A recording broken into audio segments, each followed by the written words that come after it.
Hi, I'm Chris Roselli. And I'm Clara Lewis. Welcome to Western Window, a show made by and for the students at Western Washington University. This time, we'll sit in on a master class with Harley Tatt, a Western alum, a published author, and a Hollywood producer. We'll learn more about a unique lecture series being offered at a local restaurant. We'll talk to a student who has turned her passion for media literacy into a project that's changed hundreds of lives. We'll also explore a brand new art gallery on campus in an old familiar place, and much more. So stay with us as we explore our world through Western Window.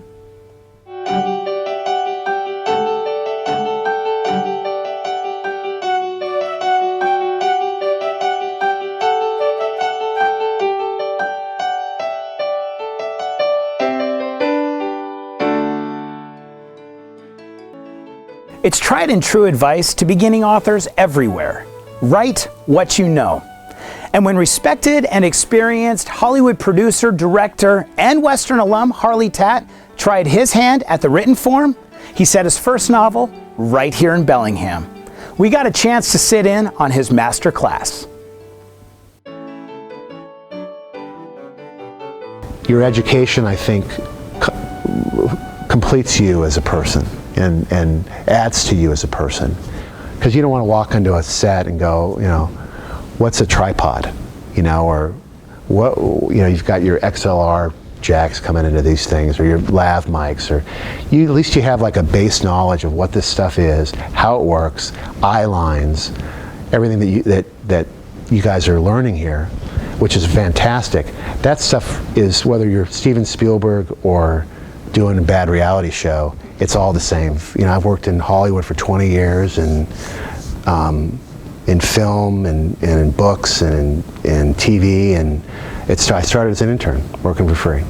That's how it happened, and I think that's encouraging to hear. It's been a lot of fun. It's a great business. It's a very risk-based business. You know, there's no guarantees to really anything that you do. If you have a hit show, or you start out with a pilot that you think is going to be a big show, and then it's one episode and one and gone, and then you have shows where you go, oh God, you know, I'm doing a dating show or something like that. You know, what a nightmare. And it goes on, and it's 2,000 episodes. So they're just everybody's just, and myself, we're all just throwing paint on the wall. You know, nobody really knows anything. But when it works, you're a genius, right? Mm-hmm. And it's all about the characters. Pawn Stars, the characters, that family. And that's the key to content right now.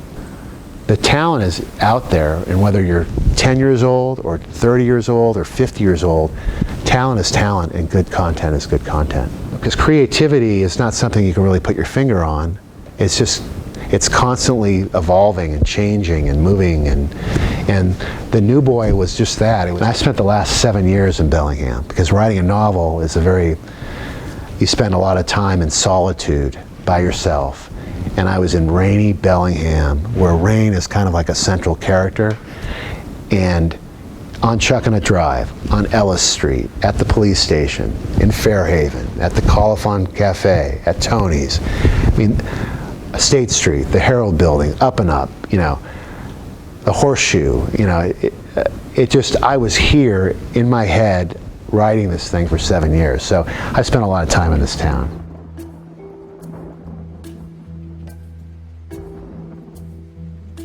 The New Boy is a book that takes place here on campus, and it's a kind of a dark mystery thriller based on the rugby team here, the Warthogs.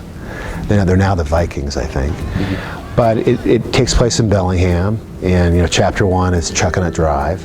It's really great to see a germ of an idea manifest itself over the course of your life. So imagine 7 years of writing a book and doing all this other stuff at the same time. Starting it out as a comedy and ending it up in this other dark place. And it was the same idea. You could have an idea today about something, and you don't even know what that's going to be. You might think, God, I got a great idea for a movie. And then it ends up being a mobile application in 5 years. Or a part of that idea becomes the mobile app.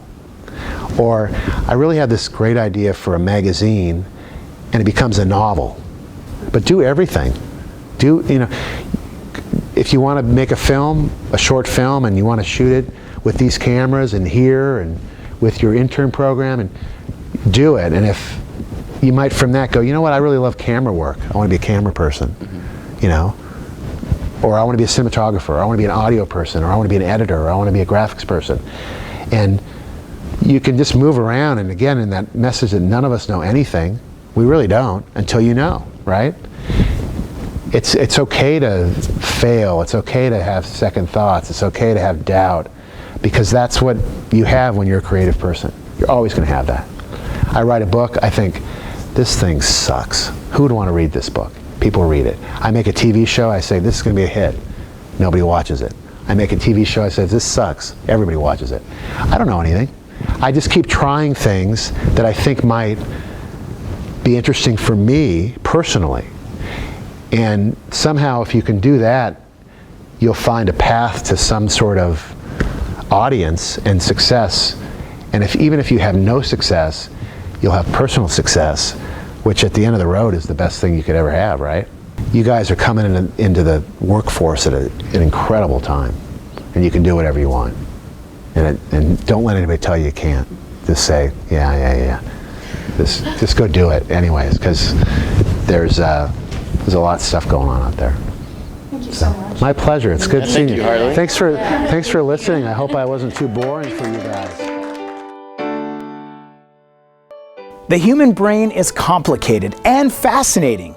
And now, through a unique lecture series, the Department of Behavioral Neuroscience at Western is proving that sometimes a little bit of beer can lead to learning.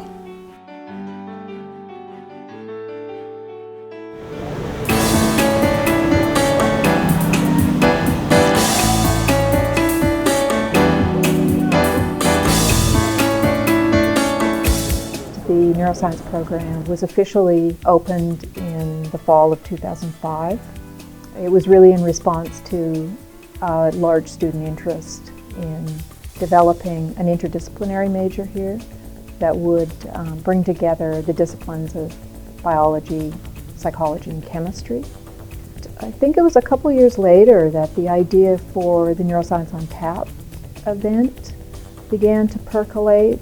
Well, when I first came to the first one, it was just like stated as a roundtable discussion. I didn't really know what to expect, but I thought it was really nice that the community was involved, and it was a huge environment above the Glow nightclub and couches and stuff, and a very casual lecture about some very interesting topics. So the role of the faculty member is not so much to present a seminar in an area of neuroscience, but rather to kind of lead the discussion and facilitate discussion on topics that are raised by the community members. There have been a couple of different Neuroscience on Taps covering all the way from the molecular aspects of learning and memory to some of the neurobiology of schizophrenia. Very recently, Dr. Betty, he's a counseling psychologist. He gave a program that touched on some of the counseling aspects, so covering some different sides of the same question.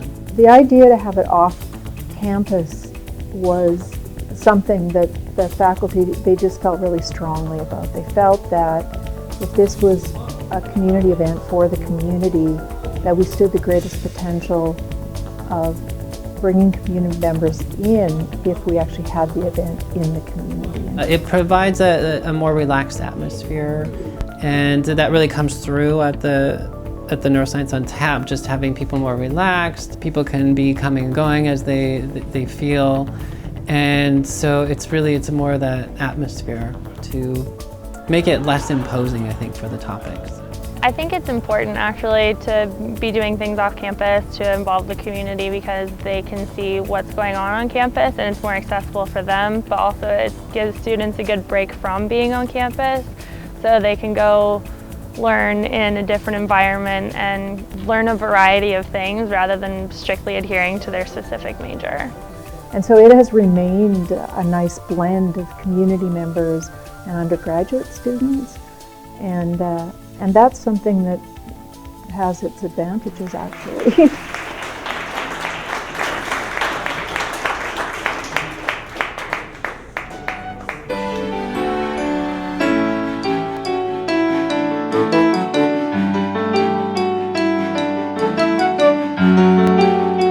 Rebecca Rivero is a senior at Western, and she's determined to change the world. 8 months ago, she started MiddleWomen.com, a blog and website that offers connection and resources to women around the world. But it's a project that goes well beyond education, straight into empowerment.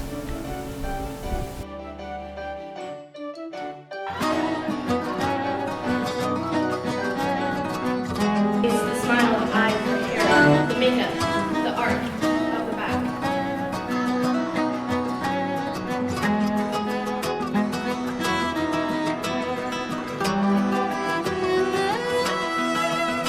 It's amazing just how much there is a need for what we're doing.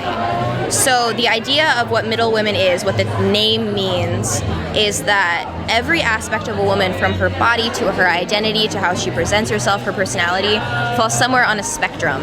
Least to most, biggest to largest, any spectrum you could ever think of. There's just as many of them as there are people. And I'm here to say that no part of that spectrum is any less valid than any other part. They're all beautiful, they're all amazing, we should embrace all of them. So what's amazing to me is that I could get this community of people together who wanted to give up their Friday night, not only to perform, because we have 12 amazing performers here who are going to tell a little bit about their story, but also there are dozens of resources behind me that, instead of doing whatever else they could be doing on a Friday night, are here trying to help people. I think that Middle Women is absolutely fabulous. When I first heard about it, one of the things that I noticed was how the whole website is based on the fact that you're not alone, and there are resources there that you can go to for help when you need them. When I was a freshman at the beginning of the school year, I struggled so much with anxiety issues and like slight depression because I was just in this new world and I didn't know what to do. And so when I found this, it was just amazing because I knew that other people who are going through the same thing that I am or I was could get help just, at their fingertips. And I think that it's spectacular. I love how much this has grown. This process is wonderful, and I really hope that it continues to spread. If you go on middlewomen.com, you're going to see every phone line, every hotline you could need about any topic you could ever want to talk about. So that's one of the things we have listed. And then we have resources listed by topic. So whether it's disordered eating, body image, self-harm, emotional health, general women's health, identity, all of those things, we have all those resources. And then we have the photos, of course, videos, either inspirational videos or music videos or however we can do that. And then articles, poetry, just a lot of different media because you never really know what's going to connect with somebody and just help them have a better day. With Middle Women Project, all the resources are local. So if you want to go and talk to somebody on campus, this is the place you can connect with them. There are some community members here. I think that majority of people here are definitely either go to Western, work at Western, or have been involved in Western at some point. But some of the resources definitely work with the greater community. So we have like Planned Parenthood here, we have DVSAS here, and multiple other resources that kind of work with everyone. So I want to say it's Bellingham, but it's mostly Western. I am a photographer for Middle Women nonprofit organization, and I'm one of the 4 photographers that are documenting the whole entire event. I have also taken some of the photos that represent Middle Women and that have been up on the website and up on the Facebook and Tumblr. It makes me feel better about myself. It does. It makes me feel really good about myself because, as a woman, we go through so much. I mean, through the media and through people around us. Like, there's so many things that can make us feel bad about what we are and what we look like and the shape we are. But it's just this organization has showed me that that doesn't matter. Like, you need to feel beautiful how you are, and so I have. I feel beautiful because I'm surrounded by people who feel beautiful. Everyone has beauty and everyone has the right to get that out in the world and to let it be seen. And that's what I want to do, and that's why I wanted to be a part of this. Rebecca's idea is brilliant, and it is a good thing for this world, and I hope it goes so far. I'd love to work on Middle Women for the rest of my life, unless there's some day that there's no need for it, which would be kind of nice, but until that day happens, I'm going to keep working on it. If we can keep that going and finding sponsors, I will do this again on Western's campus before I graduate in June, and then my plan is to really solidify it into a plan and take it to other campuses. I mean, other people can find people who want to share their story, and there are resources on every campus that just need some more recognition. So, yes. I will do it again.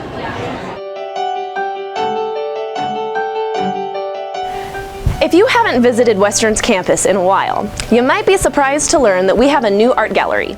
In fact, there are 3, but you won't have to search far for them. They're in a very familiar place, the lobby of the Performing Arts Center.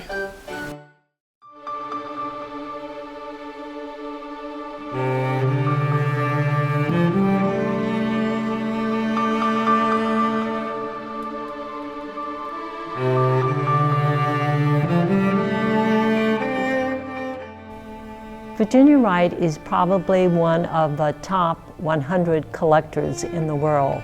Both she and her husband Bagley Wright have amassed a wonderful collection that she has shared throughout the entire state. She is the person who started the Washington Art Consortium, which Western benefits from. We were a founding member of the Washington Art Consortium, and the works that you will see in these galleries were a gift from the Washington Art Consortium and the Safeco Insurance Company. The funding that came from Safeco and the Washington Art Consortium really will go towards conservation and taking care of the works. But the gift from Virginia Wright was funds that would help us renovate and to conserve the Alexander Calder tapestries. And that was wonderful because those tapestries have sort of hung and stretched ever since we got them in the 90s. We were never properly framed, and so we had a conservation workshop working with a conservator, luckily who had just moved to Bellingham, Jeff Brown, and he was willing to work with students in conserving the Calder tapestries. So the students learned a lot, and then in the end we got beautifully framed works, conserved, cleaned, and they will be properly taken care of from now on. Once we got the 100 plus works here to Western, and we were beginning to renovate the galleries, I had to decide what I was going to put in the galleries. And one of the galleries, the South Gallery, already had the Alexander Calder tapestries. So that meant that I could work with the North Gallery, Concert Hall, and the main stage. And so being a curator, you begin to wonder how the works are going to come together. And I decided that one of the things that seemed to be prevalent among the selection that I had originally made was a landscape theme. And so in the North Concert Gallery, when you walk in, you definitely are very much aware of someone like Michael Daly, who is looking at sort of the sea and the sky coming together, or Guy Anderson, who really is very much interested in the swirls of the sea and the swirls of the clouds, or someone like Richard Gilkey, who paints the Skagit Valley, or someone like Alden Mason, who is very much interested in abstraction as a form, but he sort of captured the liveliness of seeds growing in the ground in the Burpee Seas. So the North Concert Hall really is oriented towards landscape as well as cityscape. There are some, or sort of urbanscape, if you will, because I knew that when I moved to the main stage gallery, what I wanted to concentrate on there was that we would focus on sort of the culture that we have in the Northwest. And one of the wonderful things about the main stage galleries is that there are references to dance in William Ingham's 2 works. There is a color abstraction, an artist who focuses on the brilliant color patterns that we have. There is a 3-panel work by John Koenig, who it really is a poem, a 3-part poem. There are 2 wonderful works, one by Nancy Mee, who is very much interested in the icon of Venus, and then opposite that is a work by Dion Ray, and she shows sort of the Venus of modern day world in this very strong, sexy outfit.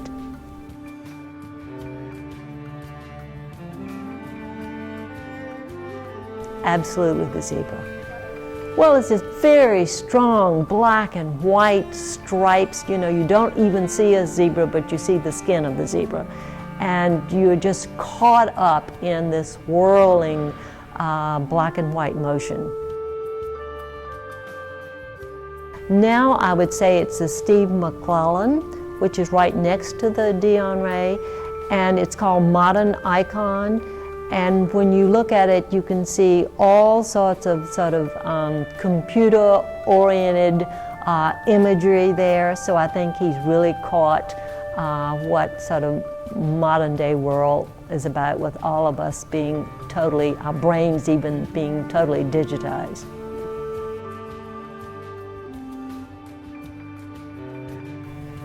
The North Gallery, I would have to say the Franco Carta.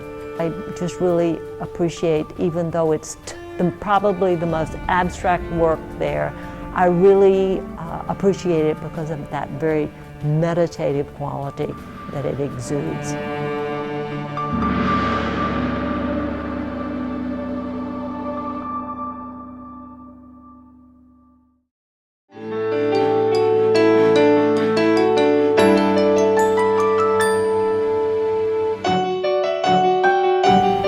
You may not know it, but less than 10 miles away from High Street is the Westby Equine Center, home to over 40 horses and the Western Washington University Equestrian Team. This little-known club sport has over 35 fierce competitors and a winning season. The Western Equestrian Team is a member of the Intercollegiate Horse Show Association and competes in several horse shows throughout the year. The team has grown rapidly in the past 4 years, expanding from just 12 members in 2009 to the steady base of 35 competitive riders today. What makes this even more challenging than showing horses, every time these young adults go to shows, they get on a horse as they're coming into the class. They don't get to get the feel of the horse or anything. They come in cold. They get to watch the horse warm up with its owner or handler. They come in cold, so they have to be very diversified to ride a lot of different horses. Their challenge is a lot greater than normal people who take lessons and ride their horses all the time. So to me, that makes them even more amazing. Our team has gotten what's called High Point Team, so we had the most points of all the teams for the weekend, and Reserve High Point Team at least 4 of the 5 shows. So yeah, we're ranked like really high right now. We're doing awesome. And the team has a message for those who think horse riding isn't a real sport. Come try it. My friends are always like, oh, I want to come out and ride your horse, and they watch you and we make it supposedly look easy, and then they get on and they're like flailing around, and it's like, come on guys, we work really hard for this. It's not just, you don't just hop on and have fun all the time. Despite the difficulties, the extensive workout routines the team requires, and practices and shows in near freezing temperatures, the dedicated members of Western's Equestrian Team keep coming back for more. I come back for the challenge because it's easy to be able to ride your own horse and ride them every day and take lessons on your own horse, but the challenge of our circuit is to ride whatever horse you're given, and you're pushed into the ring, and then you have to go and bond with this horse. And so I just love the animals, and I like the challenge of figuring out how to get them to listen to me, and I like to create a partnership with them. I generally ride and talk to my horses a lot more than I think a lot of other people do, and so I just communicate with them the whole time and treat them like a person friend. What makes you want to come out and compete instead of just going out and riding horses? Well, I've done horse showing my whole life, and so it was really fun. And it's cool to be on a team, and you get to compete with other people, and competing is always fun. So Alexa says what makes the sport special for her is the bond between horse and rider. It's an animal that you're working with. I mean, no offense to any other sports. I love all sports, but I mean, here you have an animal that could potentially kill you, who becomes your best friend. Western will be hosting a show on January 26th and 27th at the Northwest Washington Fairgrounds in Linden, and they encourage anybody interested to come check it out. Everybody's totally welcome to come. There's no fee. You just come watch us ride, and it's really unique. I really encourage a lot of people to come see it. It's great to just get our name out there and, let people know that, hey, this is what we do and we're good, and, we're making a name for ourselves at Western Washington University. This has been Kylie Wade.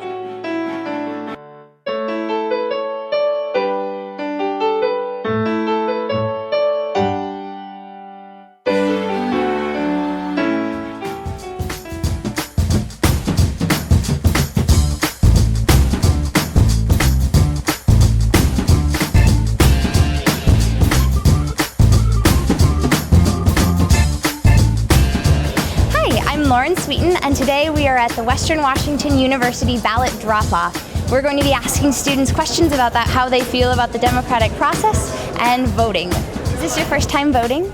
Yeah, it is. That's cool. Did you register here or did you register somewhere else? No, I registered here. So is this your first time voting? It is. Yes, I'm a young one, so I'm finally legal. This is my first time voting for the president, yeah, so I'm 20. Is this your first time voting? Yes, it is, and I'm excited for it. A lot of people don't because they don't think that their one vote matters, but it does. And we were given our rights for a reason. We might as well use them and be active. And we're the upcoming generation, so we need to make sure we're doing what we need to do as much as we can. Last year, I was involved in Western Vote, so I was also involved in our committee that puts together a legislative agenda that we go down to Olympia for. And then I ran for election, got elected, and I'm now doing this job, which helps with lobbying and fighting for student interests. People aren't going to respond to the things that we care about unless we vote, and unless we show that, unless we make higher education a voting issue, and we make sure that they're able to listen to us. And the best way to do that is to show that more than 15% of campus was registered to vote, which what happened here. We had the biggest voter registration drive across the state. So things like that, making sure that we're seen as a voting constituency and that we will vote for the things that we care about. Are there any issues that you're particularly passionate about? I-502, marijuana legalization. I'm in support of it because I think it ties into so many other issues like mass incarceration rates and just so many other deeper issues. Are there any issues that you were particularly passionate about this election? Yes, marriage equality. It's very passionate. Many of my friends have partners, and I just feel like they should have the same rights as we do.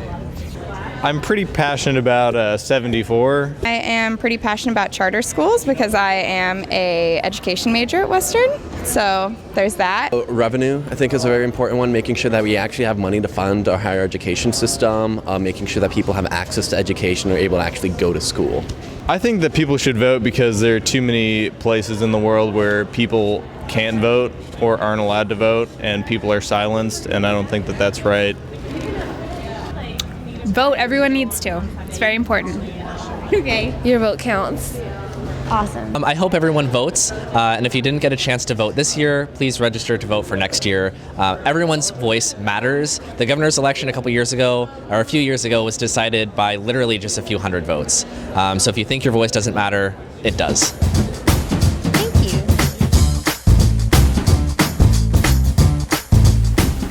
That wraps up this episode of Western Window. Be sure to tune in next time to learn more about the world at and around Western Washington University.